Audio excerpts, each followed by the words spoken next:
امریکی صدر Donald Trump نے ورلڈ ہیلتھ آرگنائزیشن کے فنڈز روکنے کا اعلان کر دیا۔ ڈونلڈ ٹرمپ نے کہا بنیادی ذمہ داری پوری نہ کر سکی، اس کا احتساب ہونا چاہیے۔ ایجنسی نے اپنی غلطیاں تسلیم نہیں کی جو بہت زیادہ ہیں۔ ملک میں جزوی لاک ڈاؤن میں 2 ہفتے توسیع کا اعلان۔ وزیر اعظم نے کہا اسکول، کالج، سینما گھر اور عوامی مقامات بند رہیں گے۔ تعمیراتی شعبے اور دیگر مخصوص صنعتیں کھول دی گئیں۔ کنسٹرکشن انڈسٹری کے لیے آج آرڈیننس اور پیکج لانے کا اعلان۔ صوبے اپنی ضرورت کے مطابق کم رسک فیکٹر والی صنعتیں کھول سکتے ہیں۔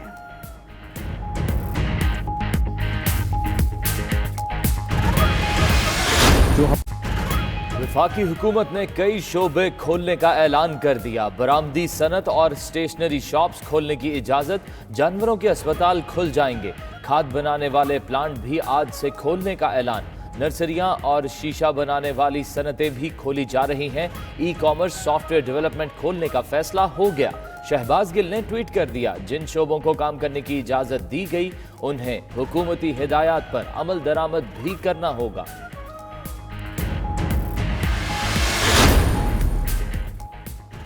سندھ حکومت نے کئی شعبوں کو کام کرنے کی اجازت دے دی۔ برآمدی صنعتوں کو تصدیق کے بعد کام کی اجازت ہوگی۔ کاروباری اور صنعتی یونٹس کو ملازمین کے لیے ٹرانسپورٹ کا انتظام کرنا ہوگا۔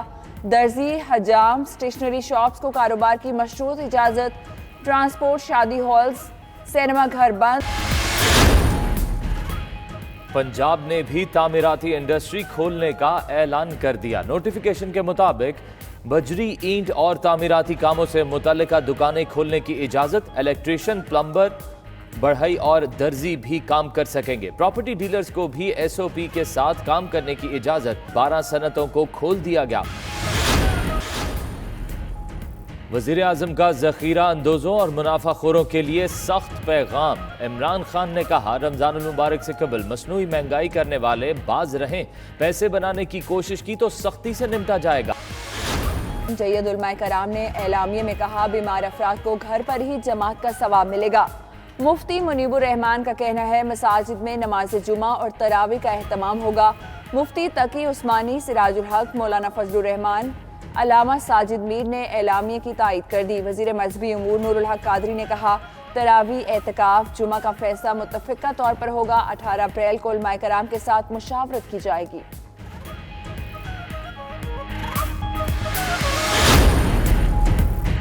وفاقی وزراء نے ثانیہ نشتر سے امدادی رقم کا حساب مانگ لیا۔ ڈاکٹر ثانیہ نشتر کا پروگرام سے مستفید ہونے والوں کا ریکارڈ دینے سے انکار۔ ذرائع کے مطابق وفاقی وزراء نے موقف اختیار کیا۔ منتخب نمائندوں سے ریکارڈ کیوں شیئر نہیں کیا جا سکتا؟ اجلاس کے دوران وزیر اعظم نے تفصیلات مانگنے کی بحث ختم کرا دی۔ گورنر نیو یارک نے امریکی صدر کی کاروبار کھولنے کی مکمل اتھارٹی کے دعوے کو چیلنج کر دیا۔ کیومو کا کہنا ہے کہ ٹرمپ کو بیان کہ امریکہ کے صدر کے پاس مکمل اتھارٹی ہے غلط دعویٰ ہے۔ امریکہ میں صدارتی نظام حکومت ہے، بادشاہت نہیں۔ ٹرمپ بادشاہ نہیں، صدر ہیں۔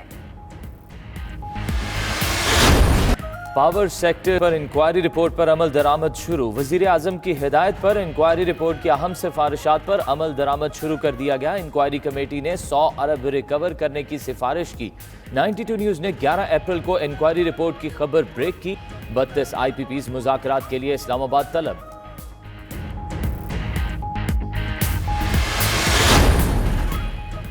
سعودی عرب کی کابینہ نے پاکستان میں سرمایہ کاری کرنے کی منظوری دے دی۔ فیصلہ سعودی فرمانروا شاہ سلمان بن عبدالعزیز کی زیر صدارت اجلاس میں کیا گیا۔ کابینہ کے اجلاس میں مجموعی طور پر 16 قراردادیں منظور۔ سعودی عرب آئل ریفائنری، پیٹروکیمیکل اور معدنیات کے شعبے میں سرمایہ کاری کرے گا۔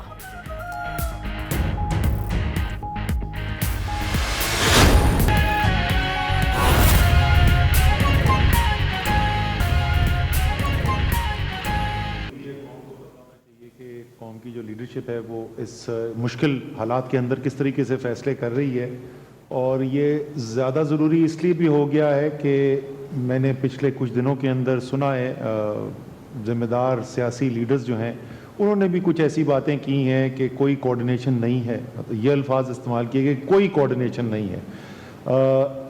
تو میں آپ کو ذرا سی تفصیل میں بتانا چاہتا ہوں کہ کوارڈینیشن کیسے کی جا رہی ہے، اور جتنے بھی لوگ پاکستان میں ایمرجنسی سچویشن کے اندر کام کرتے رہے ہیں ان سب کی مشترکہ رائے یہ ہے کہ آج تک پاکستان کی تاریخ میں کبھی بھی کسی ایمرجنسی حالات کے اندر اتنی آرگنائز طریقے سے، اتنی منظم طریقے سے آپس میں کوارڈینیشن نہیں کی گئی جتنی آج کی جا رہی ہے وفاق، تمام صوبے، آزاد جموں اینڈ کشمیر، گلگت بلتستان، سب کے درمیان۔ نیشنل کوارڈینیشن کمیٹی اس نظام کے اوپر جو سب سے بڑا فورم ہے وہ ہے، وزیر اعظم چیئر کرتے ہیں، تمام صوبائی وزراء اعلیٰ اور آزاد کشمیر کے وزیر اعظم جو ہیں وہ اس کے اندر شرکت کرتے ہیں، اور اس کے علاوہ کچھ وفاقی وزراء بھی ہوتے ہیں۔ میری گنتی کے مطابق آج این سی سی کا 9واں اجلاس تھا، یعنی کہ جب سے یہ فورم بنا ہے تو پچھلے 1 ماہ کے اندر لگ بھگ 9 دفعہ اس کی ملاقات ہو چکی ہے۔ تو آپ سوچ سکتے ہیں کہ یہ کوئی ہفتے میں کوئی تقریباً اوسطاً 2 دفعہ ملاقات ہوتی ہے۔ میں یہ بھی بار بار لوگوں کو یاد دلاتا ہوں کہ اس وقت یہ لوگ جو شرکت کرتے ہیں، جو صوبائی وزراء اعلیٰ ہیں، آزاد جموں اینڈ کشمیر کے وزیر اعظم ہیں، یہ 4 مختلف سیاسی پارٹیوں سے تعلق رکھتے ہیں۔ گلگت بلتستان اور آزاد جموں اینڈ کشمیر کی اس وقت حکومت مسلم لیگ نون کی ہے، سندھ کی حکومت اس وقت پیپلز پارٹی کے پاس ہے، بلوچستان عوامی پارٹی سے تعلق رکھتے ہیں بلوچستان کے وزیر اعلیٰ، اور پنجاب اور خیبر پختونخوا اور وفاق میں تحریک انصاف کی حکومت ہے۔ تو یہ تو جو اوپر نظام ہے اس کو اور مزید اسٹرینتھن کرنے کے لیے، تاکہ یہ تو پالیسی ساز فیصلے کریں گے، اس کے بعد ان فیصلوں کے اوپر عمل درآمد کروانا، اور وہ گراؤنڈ سے سارا کام کر کے وہ ریسرچ جس کا بھی کچھ کا ذکر کر رہے تھے ظفر مرزا صاحب، کچھ اس کا حماد اظہر ذکر کریں گے، کچھ اس کا معید یوسف کریں گے، یہ تمام جو مختلف اس کے پہلو ہیں اس کی کوارڈینیشن کر کے، ریسرچ کر کے، آپس میں مشاورت کر کے این سی سی کے سامنے فیصلے رکھنے کی ذمہ داری نیشنل کمانڈ سینٹر کے پاس ہے۔ نیشنل کمانڈ سینٹر روزانہ ملاقات کرتی ہے، روز صبح 10 بجے ہم ملاقات کرتے ہیں، اور جب سے نیشنل کمانڈ سینٹر بنی ہے یہ ہر روز ملاقات ہوئی ہے، چاہے وہ ہفتہ ہو یا اتوار ہو، روزانہ ملاقات ہوتی ہے۔ کچھ ہم اس میں وفاقی وزراء ہیں، اس کے علاوہ تمام صوبوں کے چیف سیکرٹریز ہوتے ہیں وہاں پر، گلگت بلتستان اور آزاد جموں اینڈ کشمیر کے بھی، یہ تمام لوگ سب بیٹھتے ہیں۔ اس کے علاوہ ایکسپرٹ اگر کوئی خاص چیز جس طرح جو نئی ٹیکنالوجی، یہ بھی بڑی خوش آئند بات ہے، آپ کو اگلے 2-3 دن میں ہم تفصیل بتائیں گے کہ اس سے مقابلہ کرنے کے لیے جو مختلف اکوپمنٹ جو بنانے ہیں، جو مختلف میڈیکل جو سپلائیز دینی ہے، وہ پاکستان میں کس طریقے سے ہم ڈیولپ کرنے کی کیپیسٹی بنا رہے ہیں، اس کے لیے ہم نے فواد چودھری صاحب کو بلایا ہوا تھا، اور مختلف لوگ اس طریقے سے آتے رہتے ہیں۔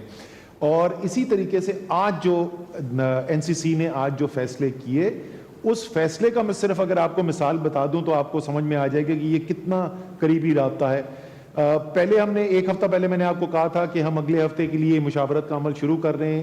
1 ہفتے مشاورت ہوئی، اپنے تمام جو کیبنٹ کے ممبرز ہیں انہوں نے اپنے کاؤنٹر پارٹس کے ساتھ اس کی مشاورت کی، اس کے بعد چیف سیکرٹریز کے ساتھ مشترکہ سیشن کیے گئے، پھر یہ ایک اصولی طور کے اوپر ان کے اوپر بات کی گئی کل نیشنل کوارڈینیشن کمیٹی کے اندر۔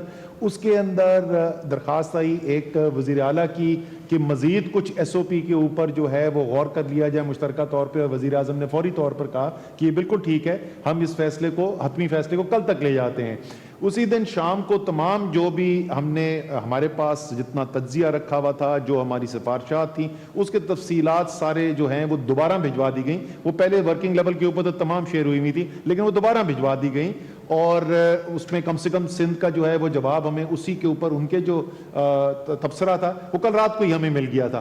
آج صبح کمانڈ سینٹر کے اندر جو میٹنگ ہوئی تو اس میں ہمارے ساتھ صرف چیف سیکرٹریز نہیں تھے، کئی وزراء اعلیٰ بھی تھے، آزاد جموں اینڈ کشمیر کے وزیر اعظم بھی اس کے اندر شریک تھے۔ وہاں پہ یہ کنسنسس ڈیولپ کیا گیا، اور ہم آج اس کو تفصیل آپ کو بتا دیں گے۔ تقریباً 98% چیزوں کے اوپر وہ 100% ایک ہی رائے تھی۔ کچھ چیزیں ایسی ہیں جو گراؤنڈ پہ امپلیمنٹیشن کی ہیں، اس پہ ہم نے کہا کہ ہم یہ صوبائی حکومتوں کو یہ اختیار دیتے ہیں، اور وہ ہے بھی آئینی اختیار بھی انہی کا ہے کہ وہ اپنی زمینی حالات دیکھتے ہوئے وہ اپنے اپنے فیصلے کریں۔ تو یہ بہت ہی باہمی مشورے کے ساتھ کام چل رہا ہے۔ اسی طریقے سے آج صبح جو کمانڈ سینٹر میں میٹنگ میں فیصلہ کیا گیا تھا کہ وزرائے اعلیٰ کو تفصیلی بریفنگ کی جائے گی اگلے 2 دن کے اندر کہ ہم جو اگلا مرحلہ ہے یعنی جس کا ہم آپ سے ذکر کرتے رہے کہ وہ حکمت عملی جس سے ہم ایک ٹارگیٹڈ طریقے سے ایک پوائنٹڈ طریقے سے اس وبا کو کنٹرول کرنے کے اندر انشاءاللہ تعالی زیادہ کامیابی حاصل کریں گے.